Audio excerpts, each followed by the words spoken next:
Bueno, continuamos con la farmacología dopaminérgica. En esto vamos a tener dos grandes enfermedades que son el Parkinson y la esquizofrenia. Para el Parkinson tenemos que repasar la neurotransmisión dopaminérgica y tenemos que conocer perfectamente los receptores que tenemos a nivel cerebral, periférico y central.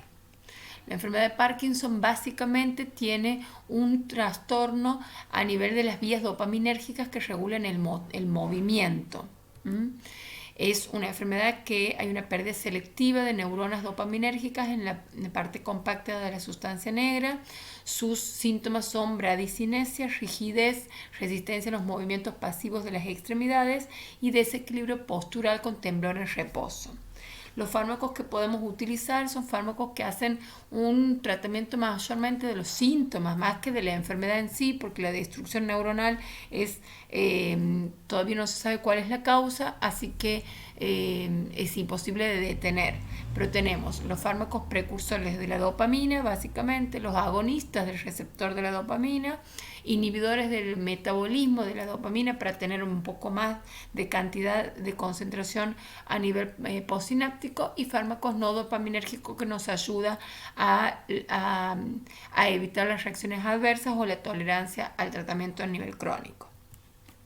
Tenemos los precursores de la dopamina, que son la L-Dopa. La L-Dopa es un profármaco que atraviesa la barrera hematoencefálica, compite en la absorción con los alimentos ricos en proteínas, por lo tanto hay que avisarles a los pacientes que la indicación es lejos de las comidas proteínicas.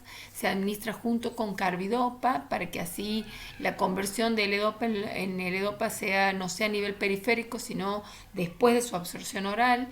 Y el efecto on-off que provoca la levodopa es porque el organismo adquiere una cierta tolerancia, disminuye los periodos de dopamina efectivas a nivel central y hace periodos de fluctuación. Esto le llamamos efecto on-off. Los agonistas de los receptores de la dopa, o sea, tenemos los precursores, ahora tenemos los agonistas. Tenemos los derivados del cornezuelo de centeno, que son los ergot. Tenemos la bromocriptina, que se une al receptor de 2, la pergolida, que se une al receptor de 1 y de 2, la apomorfina y la cabergolina. Pero la cabergolina se utiliza a otro nivel y ya lo vamos a ver en otras circunstancias. En los agonistas no ergóticos tenemos el pramipexol y la más conocida es la rotigotina. Producen deterioro cognitivo, dan sueños muy vívidos, alucinaciones, sedación, trastornos de los impulsos, pero disminuyen los periodos off, que quiere decir, al ser agonistas del receptor, no se hace tanta tolerancia a la levodopa. Entonces, cuando uno tiene tratamiento muy crónico y tiene muchos episodios de efectos on-off, uno asocia estos agonistas para evitar esa reacción de la levodopa. Los inhibidores del metabolismo, bueno, son los mismos que los inhibidores del metabolismo de las otras aminas. Por ejemplo, ya hemos nombrado la selegilina, que inhibe la MAO y la MAO-A, y la rasagilina, que inhibe la MAO-B. Pero también tenemos la COMT, que es la otra enzima que degradaba los neurotransmisores de tipo aminas, que tenemos. Los inhibidores son la talcopona y la entacopona. Yo realmente nunca los he usado, no los conozco, pero bueno, están en la bibliografía y los tenemos que conocer. Los fármacos no dopaminérgicos, o sea, son aquellos que inhiben, por ejemplo, bloquean los receptores de la NMDA, que eran los receptores glutamatérgicos, que ¿para qué? Porque la hiperexcitación por el glutamato provoca disquinesias, provoca movimientos anormales, por lo cual si nosotros damos una amantadina, bloqueamos esos receptores, provocamos disminución en las disquinesias.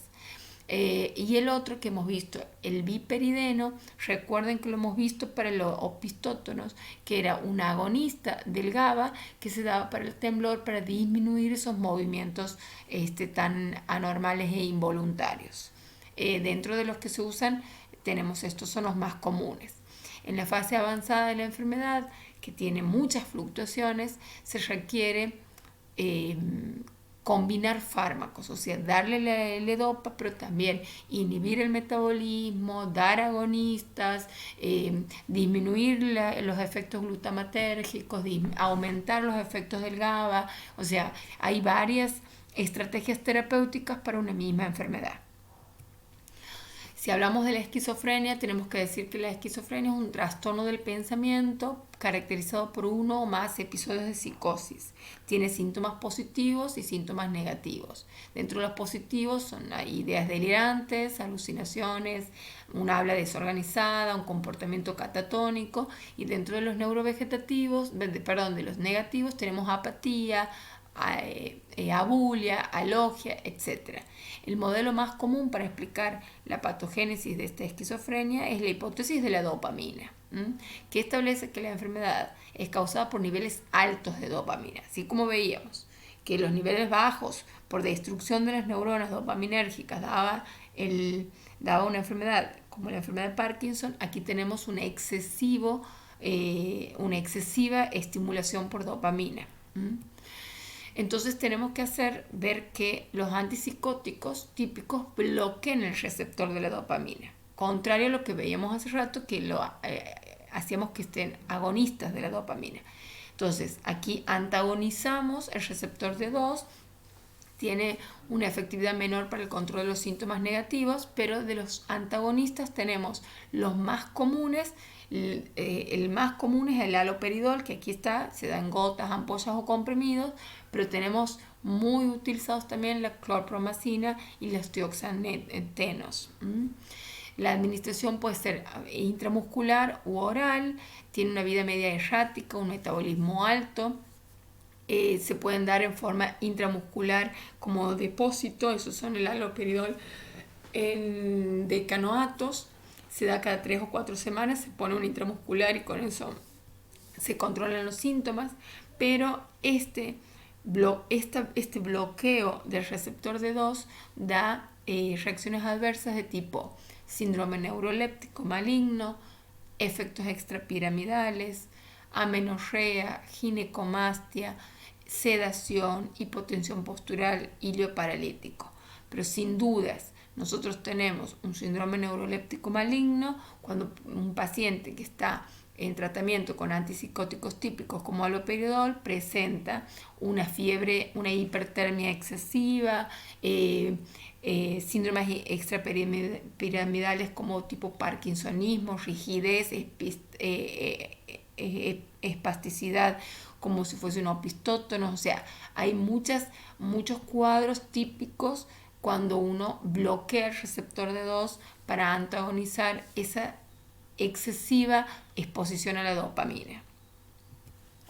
Los antipsicóticos atípicos, así como hemos visto los típicos como en su agente, que es el máxima expresión, es el halopidol, los atípicos tenemos un antagonismo de D2 menos prominente, y aquí tenemos varios agentes farmacológicos, entre ellos la risperidona.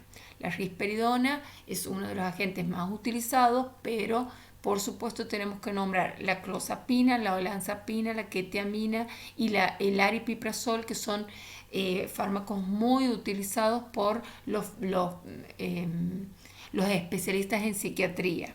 Antagonizan no solamente los receptores D2, sino también los receptores D4 y los receptores serotoninérgicos.